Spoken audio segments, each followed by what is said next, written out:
यूं ही नहीं कहते कि यह दुनिया एक रहस्य है। आत्मा कहां से आती है और व्यक्ति के मरने के बाद कहां चली जाती है, यह कोई जान नहीं पाया है। इस रहस्यमयी दुनिया का एक और बड़ा रहस्य है पुनर्जन्म। भगवान श्री कृष्ण ने कहा है कि जब कोई मरता है तो आत्मा अपने नए सफर पर निकल जाता है और किसी नए शरीर को प्राप्त करके पूर्वजन्म के कर्मों का फल भोगता है। इस पुनर्जन्म की कहानी में भी ऐसी ही बात सामने आई है। बेटे ने पिता की मृत्यु के बाद ऐसा काम किया कि पिता को अपने ही बेटे का पुत्र बनकर जन्म लेना पड़ा। यह घटना है कानपुर की तहसील देरापुर की।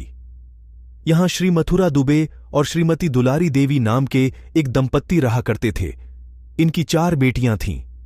दुलारी देवी पुत्र प्राप्ति के लिए साधु संतों की खूब सेवा करतीं और भगवान शिव की पूजा करतीं। इनकी पूजा और तपस्या सफल हुई और एक दिन इनके घर एक बालक का जन्म हुआ। माता पिता ने अपने पुत्र का नाम मदन रखा।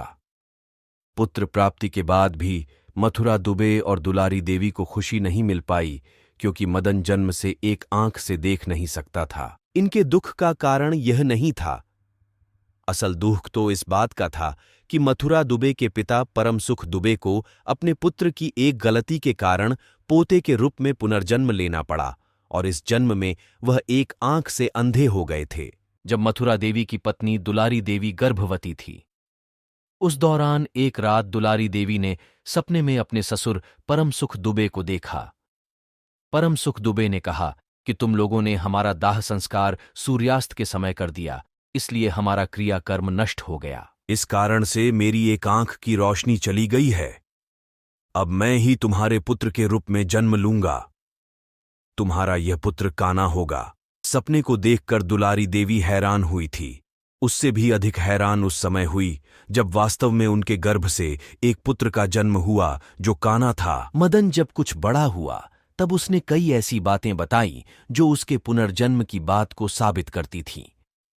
मदन ने बड़े होकर आशिकेश के संत श्री सत्यानंद सरस्वती से सन्यास की दीक्षा ली और मदनांदम सरस्वती के नाम से जाना गया है।